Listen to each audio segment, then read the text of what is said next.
Hello friends, अस्सलाम वालेकुम and welcome to reality stories. दोस्तों, 2017 में एक सऊदी शहजादा अमेरिका के एक शहर मियामी में मौजूद था। इस शहजादे का नाम प्रिंस खालिद बिन अल सऊद था। ये शहजादा मियामी के एक बीच पर एक आलीशान होटल बनाना चाहता था और 40 करोड़ डॉलर्स इन्वेस्ट कर रहा था। एक बहुत बड़ी रकम। अमेरिका के कई बड़े रियल एस्टेट डेवलपर्स इसके साथ मीटिंग कर रहे थे।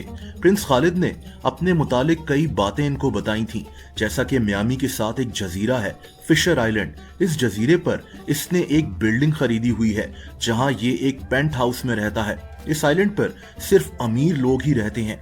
प्रिंस खालिद अक्सर एक फेरारी में घूमता हुआ भी दिखाई देता था। इसके पास अक्सर बेंटले और रोल्स रॉयस भी मौजूद होती थी।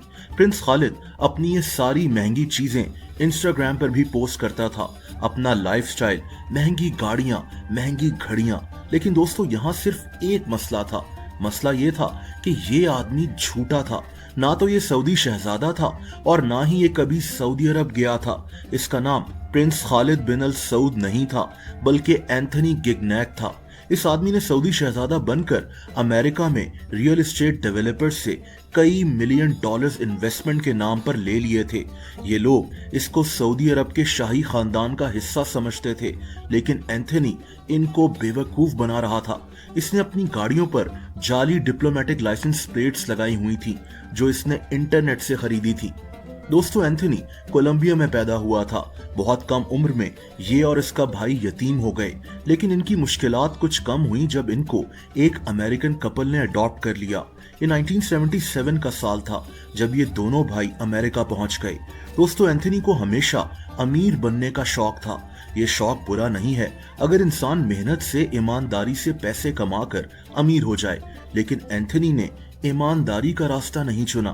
सिर्फ 12 साल की उम्र में ये मर्सिडीज के शोरूम में जाता और इनको कहता कि ये एक सऊदी शहजादे का बेटा है और ये एक गाड़ी खरीदना चाहता है, लेकिन इसे मर्सिडीज की टेस्ट ड्राइव चाहिए। ये अक्सर ऐसी हरकतें किया करता था। इसको पता नहीं क्यों सऊदी या मिडिल ईस्टर्न शहजादा बनने का जुनून था।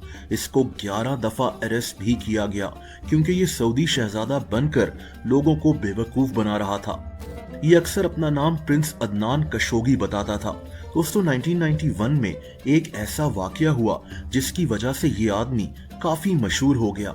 हुआ ये कि ये एक 5 स्टार होटल में रुका हुआ था।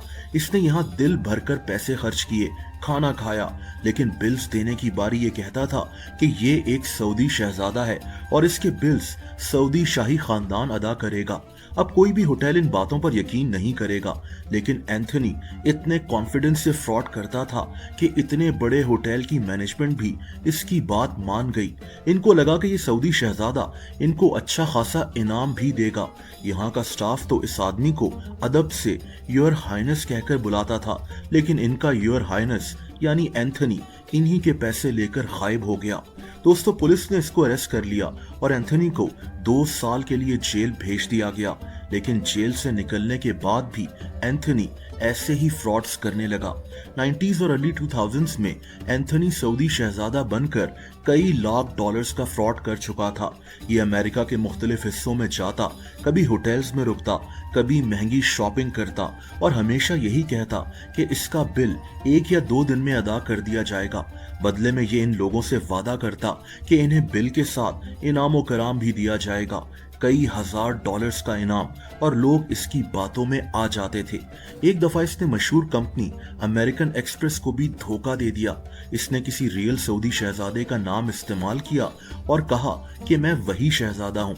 इसने कहा कि इसका क्रेडिट कार्ड चोरी हो गया है और तभी इसने अमेरिकन एक्सप्रेस से नया क्रेडिट कार्ड निकलवा लिया, 200 मिलियन डॉलर्स की लिमिट का प्लैटिनम कार्ड। इसने कहा कि अगर इसके बाप यानी सऊदी बादशाह को पता लग गया कि इसका क्रेडिट कार्ड खो गया है तो वो बहुत गुस्सा होंगे और तभी सऊदी अरब में किसी से बात नहीं करनी। इसने अमेरिकन एक्सप्रेस को कन्विंस भी कर लिया था, लेकिन बाद में इसके क्रेडिट कार्ड को ब्लॉक कर दिया गया। 2003 में एंथनी फिर से पकड़ा गया था। ये एक डिपार्टमेंटल स्टोर से $29,000 का फ्रॉड करते हुए पकड़ा गया। इस दफा इसको 6 साल की जेल की सजा हो गई। दोस्तों, जेल से निकलने के बाद भी एंथनी सीधा नहीं हुआ। इसके पास अब फ्रॉड से कमाए गए काफी पैसे मौजूद थे, जिनसे ये महंगी गाड़ियां, महंगे सूट्स खरीदता था।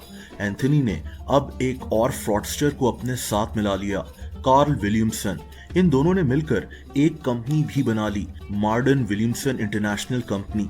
ये इस कंपनी में फ्रॉड से कमाई गई रकम इन्वेस्ट करते थे। एंथनी ने सऊदी शहजादा बनकर लोगों से कई मिलियन डॉलर्स हासिल कर लिए थे। जैसा कि ये इन्वेस्टर से कहता था कि ये एक सऊदी ऑयल कंपनी अरामको में इन्वेस्ट करें, क्योंकि अरामको बहुत जल्द पब्लिक लिमिटेड कंपनी बनने वाली है, यानी अरामको के शेयर्स पब्लिक भी खरीद सकेगी। दोस्तों, एंथनी ने अरामको के नाम पर इन्वेस्टर्स से $80 लाख निकलवा लिए। इसने वादा किया कि इन पैसों से अरामको के शेयर्स खरीदे जाएंगे, लेकिन ये आदमी ये पैसे सिंपली खा गया। इसने ये पैसे अपने आलीशान लाइफस्टाइल को मेंटेन करने में लगा दिए। इंटरेस्टिंग बात यह है कि अरामको 2019 में पब्लिक लिमिटेड कंपनी बन भी गई थी।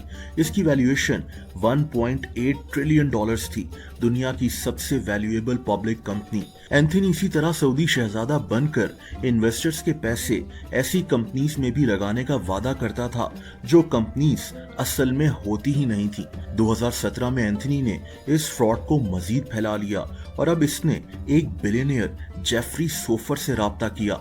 दोस्तों, इसने कहा कि ये इसकी एक होटल चेन में $45 करोड़ इन्वेस्ट करना चाहता है। जेफरी भी इसकी बातों में आ गया।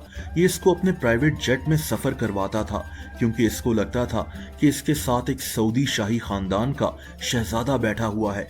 इसने एंथनी को $50,000 की शॉपिंग तक करवाई। लेकिन दोस्तों, जेफरी को आहिस्ता आहिस्ता एंथनी पर शक होना शुरू हो गया। ये शक कैसे हुआ, ये भी एक इंटरेस्टिंग कहानी है। हुआ ये कि एक दिन एंथनी और जेफरी एक रेस्टोरेंट में खाना खा रहे थे, जब एंथनी ने पोर्क ऑर्डर कर लिया, यानी सुअर का गोश्त। अब हर कोई जानता है कि हम मुसलमान सुअर का गोश्त नहीं खाते, तो फिर एंथनी, जो एक सऊदी शहजादा बना हुआ था, इसने पोर्क क्यों ऑर्डर किया? जेफरी को इस पर शक हो गया। इसने एक प्राइवेट सिक्योरिटी फर्म को हायर किया और एंथनी का बैकग्राउंड चेक करवाना शुरू किया।